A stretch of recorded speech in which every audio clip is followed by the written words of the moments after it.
ಎಲ್ರಿಗೂ ನಮಸ್ಕಾರ. ನಾನು ರಘುನಾಥ್, ಅಖಿಲ ಕರ್ನಾಟಕ ಬ್ರಾಹ್ಮಣ ಮಹಾಸಭಾದ ಅಧ್ಯಕ್ಷ. 22ನೇ ತಾರೀಕು ಸೆಪ್ಟೆಂಬರ್ ಈ ತಿಂಗಳಿಂದ ಹಿಂದುಳಿದ ವರ್ಗದ ಆಯೋಗದಿಂದ ಜಾತಿ ಜನಗಣತಿ ಪ್ರಾರಂಭ ಆಗ್ತಾಯಿದೆ. ಹಾಗಾಗಿ ಅನೇಕರು ನಮಗೆ ಫೋನ್ ಮಾಡಿ ವಾಟ್ಸಪ್ ಮುಖಾಂತರ ಸಾಕಷ್ಟು ಕ್ಲಾರಿಫಿಕೇಷನ್ ಕೇಳ್ತಾ ಇದ್ದಾರೆ. ಒಂದು, ಅವ್ರು ಕೇಳ್ತಾ ಇರೋವಂಥದ್ದು ಏನು ಅಂದರೆ, ಹಿಂದುಳಿದ ವರ್ಗದ ಆಯೋಗದವರು ನಮ್ಮ ಮನೆಗಳಿಗೆ ಬಂದು ಈ ಎಲೆಕ್ಟ್ರಿಕ್ ಮೀಟರ್ ನಂಬರ್ನ ಇಟ್ಕೊಂಡು ಚೀಟಿ ಅಂಟಿಸ್ತಾ ಇದ್ದಾರೆ, ಇದನ್ನು ಏನು ಮಾಡಬೇಕು ಅಂತ ಕೇಳ್ತಾ ಇದ್ದಾರೆ. ಇದನ್ನು ದಯವಿಟ್ಟು ಯಾರೂ ಕೂಡ ಕಿತ್ತಾಕಕ್ಕೆ ಹೋಗಬೇಡಿ. ಅದು ಅಂಟಿಸಿದರೆ ಯಾವುದೇ ರೀತಿಯಾದ ತೊಂದರೆ ಆಗೋದಿಲ್ಲ. ಇದು ಮೊದಲನೇದು. ಎರಡನೇದು, ಈ ಜಾತಿ ಸಮೀಕ್ಷೆಯಲ್ಲಿ ಎಲ್ಲರೂ ಕೂಡ ಭಾಗವಹಿಸಬೇಕು. ಯಾರೂ ಕೂಡ ಇದರಿಂದ ತಪ್ಪಿಸ್ಕೊಳ್ಳೋದು ಬೇಡ. ನಮ್ಮ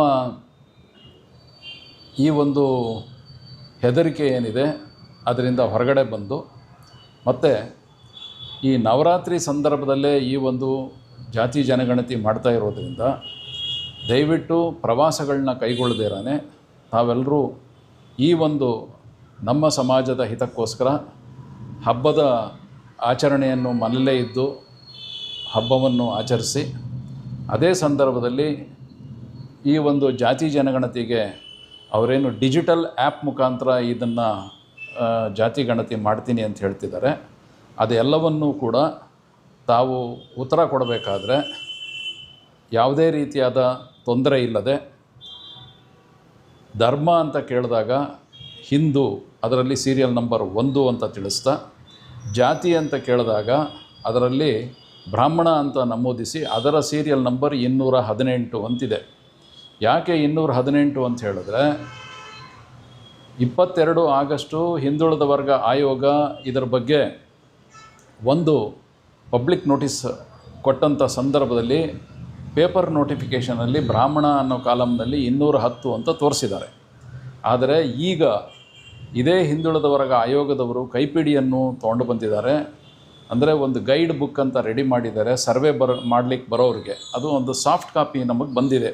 ಎಲ್ಲರಲ್ಲೂ ಸೋಷಿಯಲ್ ಮೀಡಿಯಲ್ಲಿ ಓಡಾಡ್ತಾ ಇರೋದ್ರ ಅದು ನಮ್ಮ ಹತ್ರ ಬಂದಿರೋದ್ರಿಂದ ಅದರಲ್ಲಿ ನಾವು ಅದನ್ನು ಏನಿದೆ ಅಂತ ಜಾತಿಗಳ ಪಟ್ಟಿಯಲ್ಲಿ ತೆಗೆದು ನೋಡಿದಾಗ ಬ್ರಾಹ್ಮಣ ಅನ್ನೋದು 218ನೇ ಸೀರಿಯಲ್ ನಂಬರಲ್ಲಿದೆ. ಆದರೆ ಇದು 218 ಇದ್ದರೆ ಒಳ್ಳೆಯದು. ಇನ್ನೂ ಏನಾದರೂ ಬದಲಾವಣೆ ಆದರೆ ಅದನ್ನು ಮತ್ತೆ ನಾವು ನಿಮಗೆ ತಿಳಿಸ್ತೀವಿ. ಈಗ ಸದ್ಯಕ್ಕೆ 218 ಕ್ರಮ ಸಂಖ್ಯೆ. ಹಾಗಾಗಿ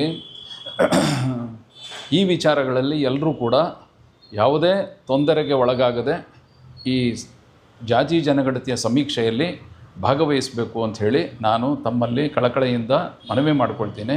ಇನ್ನೊಂದು ವಿಚಾರ ಏನು ಅಂತ ಹೇಳಿದ್ರೆ, ಧರ್ಮ ಮೊದಲು ಬರುತ್ತೆ, ಜಾತಿ ಅದರ ನಂತರ ಬರುತ್ತೆ. ಅದರ ನಂತರ ಬರುವಂಥದ್ದು ಉಪಪಂಗಡಗಳು. ಉಪಪಂಗಡಗಳನ್ನ ಯಾವುದು ಕೂಡ ನೀವು ಹೇಳದೇ ಇದ್ದರೆ ತುಂಬ ಒಳ್ಳೆಯದು. ಯಾಕೆ ಅಂದರೆ ಉಪಪಂಗಡ ಹೇಳುವುದು ಬಿಡುವುದು ಆಪ್ಷನಲ್ ಅಂತಿರೋದ್ರಿಂದ ಉಪಪಂಗಡ ಹೇಳದೆ ಹೋದರೆ ಬ್ರಾಹ್ಮಣ ಅನ್ನೋದು ಹೆಚ್ಚು ಸಂಖ್ಯೆಯಲ್ಲಿ ಗುರುತಿಸ್ಕೊಳ್ಳುವಂಥದ್ದಾಗುತ್ತೆ. ದಯವಿಟ್ಟು ಯಾರೂ ಕೂಡ ತಮ್ಮ ಪಂಗಡಗಳನ್ನ ಇದರಲ್ಲಿ ತಿಳಿಸದೇ ಇರೋದು ಉತ್ತಮ ಅಂತ ನಿಮಗೆ ಮಾಹಿತಿ ಕೊಡಲಿಕ್ಕೆ ಇಷ್ಟಪಡ್ತೇನೆ. ಅದರ ಜೊತೆಯಲ್ಲಿ ಎಲ್ಲರೂ ತಮ್ಮ ಆಧಾರ್ ಕಾರ್ಡ್ಗಳನ್ನ ಕಡ್ಡಾಯವಾಗಿ ಇಟ್ಕೊಳ್ಬೇಕು.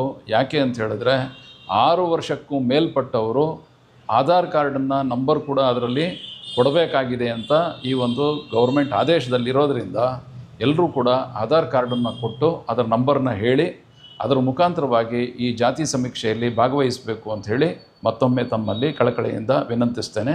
ಎಲ್ರಿಗೂ ನಮಸ್ಕಾರ. ವೀಕ್ಷಕರೇ ನಮಸ್ಕಾರ. ಕರ್ನಾಟಕ ಸರ್ಕಾರವು ಸೆಪ್ಟೆಂಬರ್ 22ನೇ ತಾರೀಕು 2025ರಿಂದ ಮಾಡುತ್ತಿರುವ ಜಾತಿ ಗಣತಿ ಸಮೀಕ್ಷೆಗೂ ಮುನ್ನ ಪ್ರತಿಯೊಂದು ಮನೆಯ ಮುಂದೆ ಈ ರೀತಿಯ ಸ್ಟಿಕ್ಕರನ್ನು ಅಳವಡಿಸುತ್ತಿದೆ. ಈ ಸ್ಟಿಕ್ಕರನ್ನು ದಯವಿಟ್ಟು ತೆಗೆಯಬೇಡಿ. ಏಕೆಂದರೆ ಈ ಸ್ಟಿಕ್ಕರ್ ಇರುವ ಮನೆಗೆ ಸಮೀಕ್ಷೆ ನಡೆಸುವ ಶಿಕ್ಷಕರ ತಂಡವು ಬರುತ್ತದೆ. ನಿಮ್ಮ ಮನೆಯ ಮೇಲೆ ಸ್ಟಿಕ್ಕರ್ ಇಲ್ಲವೆಂದರೆ ಅವರು ಸಮೀಕ್ಷೆ ಮಾಡುವುದಿಲ್ಲ.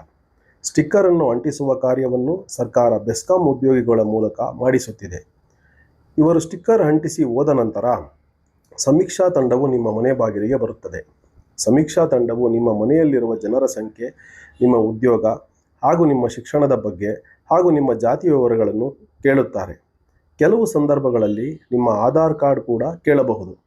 ಅದನ್ನು ಅವರಿಗೆ ನೋಡಿಸಿದರೆ ಸಾಕು, ಕೊಡುವ ಅವಶ್ಯಕತೆ ಇರುವುದಿಲ್ಲ.